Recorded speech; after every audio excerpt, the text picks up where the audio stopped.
Usually when we think of narco-violence, male names come to mind, such as Nemesio Oseguera, alias El Mencho, Joaquin El Chapo Guzman, or Heriberto Lascano, also known as Lasca. However, assuming that Mexican drug trafficking empires are sustained solely by the wicked actions of men is a serious mistake. After all, crime and ambition know no gender boundaries. In the major cartels of the Aztec country, there have been women who made history. Some stood out for their ability to assassinate rivals through seduction, while others carried out gruesome rituals with their victims' corpses. In this new video, we want to introduce you to a lesser-known aspect of the narco world: female hitwomen. We warn you that there's no room for mascara or lipstick here. Instead, be prepared for beheadings, torture, and bloodbaths, all with a feminine touch. The Star. This video could not start in any other way than with the most infamous female representative of the most powerful Mexican cartel. We are talking about the Star, the legendary territorial boss of the Jalisco New Generation Cartel. Her name was Rosalinda Ochoa, and despite her kind nickname, she made history in the criminal world as one of the most feared women in all of Mexico. It is estimated that Rosalinda, also known as the Star, was one of those in charge of recruiting underage girls for the Jalisco New Generation Cartel, led by Nemesio Oseguera Cervantes. The incorporation of young girls had several purposes. Firstly, prostitution, but that was just the beginning.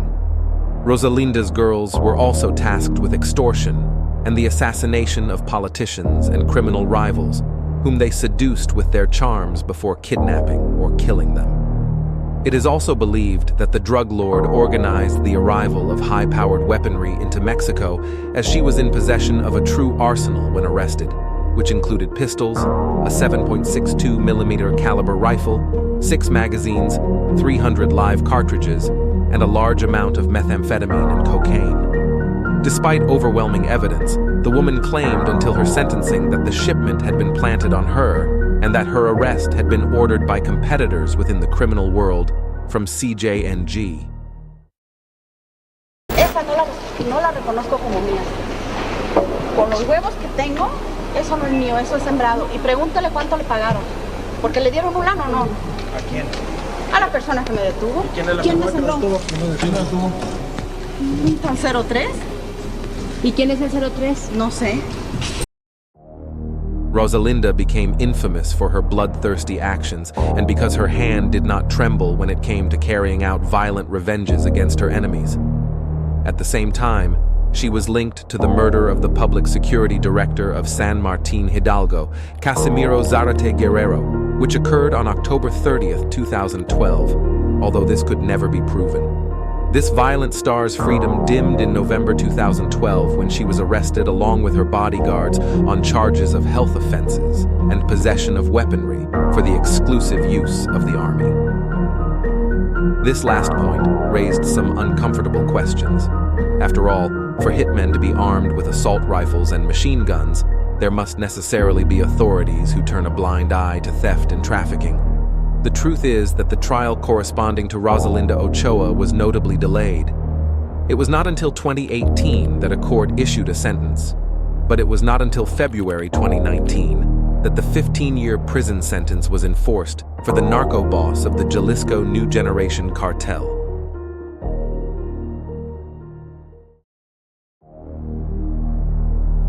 The Los Zetas cartel is known to be one of the most brutal and sadistic in Mexican history.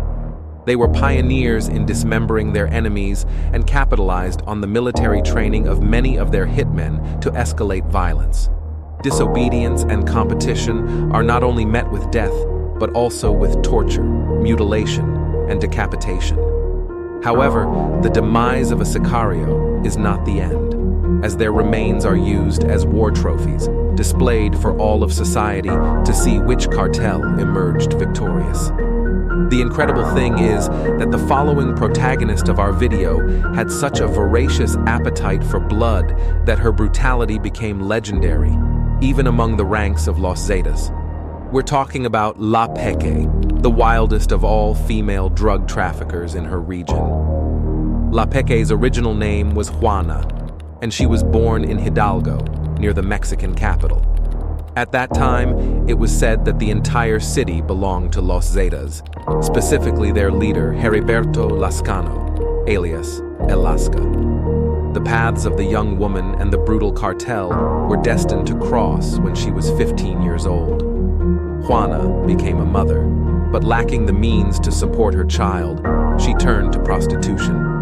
It was during the murky Mexican nights that she encountered hitmen and drug traffickers. Over time, these individuals shifted from being her clients to becoming her partners. The young woman recounted, "One Friday in 2008, they called me on my cell phone and asked me to find 8 girls for a party.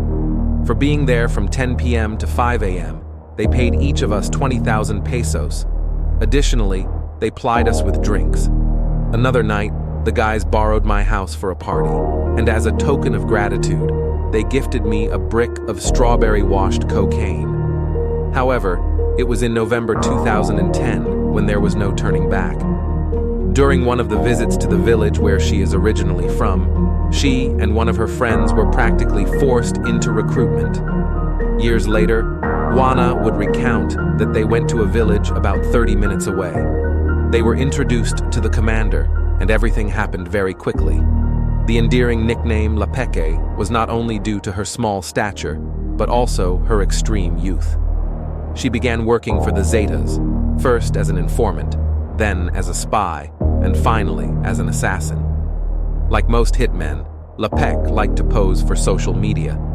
These photos were taken during her heyday when she was respected within the cartel and had access to all kinds of high-caliber firearms, from assault rifles to machine guns. In most of the captures, her youth, red hair, and weaponry stand out. It was precisely this contrast that turned her into an efficient killer. Thanks to her innocent face and her experience at night, Juana managed to distract her rivals and put them in vulnerable situations. Few imagined that, at just 20 years old, she was considered one of the most dangerous women in all of Mexico. Not only did she eliminate numerous men, but she also carried out macabre practices with the lifeless remains of her victims.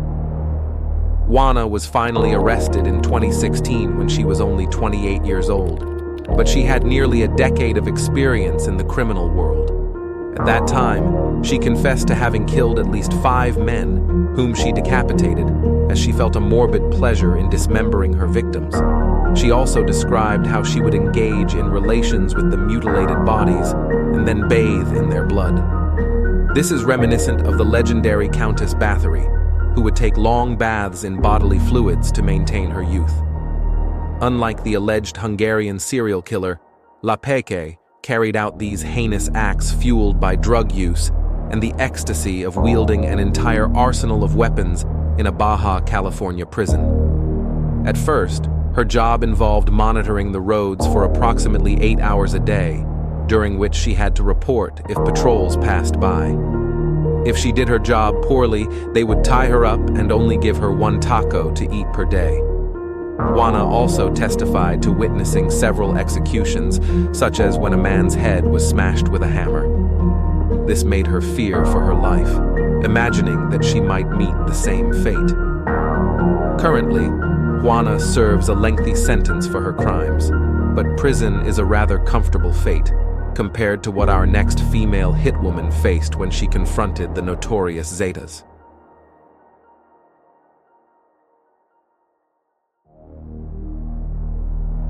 La Güera Loca perhaps doesn't have a more fitting nickname for a female hitman than La Güera Loca itself.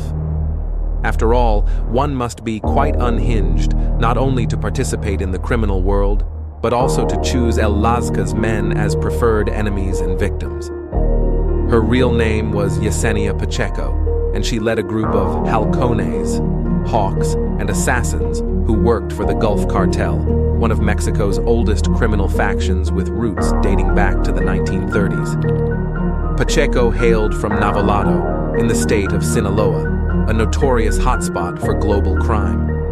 It was there, in 2009, that she was recruited to join the ranks of the Gulf Cartel. As we mentioned, La Guerra Loca led a group of halcones and assassins, spies and killers whose mission was to annihilate their rivals. The criminal was also part of the Hyenas, a criminal cell composed exclusively of women. These women aimed to demonstrate that their role in the world of drug trafficking was no longer passive, but also extended to the battlefield. Although the cartels have numerous enemies, Yesenia Pacheco specialized in hunting down and beheading Lascano's men. She became famous for decapitating and skinning the face of a Z cartel hitman with a box cutter. Such a display of cruelty earned her respect from both her peers and others. Not only was she considered an extremely violent hitwoman, but the authorities also placed her on the list of the country's most wanted individuals. However, unlike La Peque, her rivals found her before the police did. This is one of the last images we have of the Guerra Loca, already in the hands of her enemies, those who were so afraid of her as the Zetas hunter. The Guerra Loca was kidnapped along with 3 other women who worked with her. In this capture, circulated by her captors, all 4 of them are seen kneeling, visibly mistreated. They were subjected to a violent interrogation during which they revealed their names, occupations, and confessed to all the crimes committed in the name of the Gulf Cartel. That was the death sentence for the group of women. The body of La Guerra Loca appeared in July 2014. Following the gruesome tradition of the Lasca men, she had been decapitated and dismembered, making it clear that her elimination was an absolute priority for their enemies. As you can see, in the criminal world, there are no gender barriers.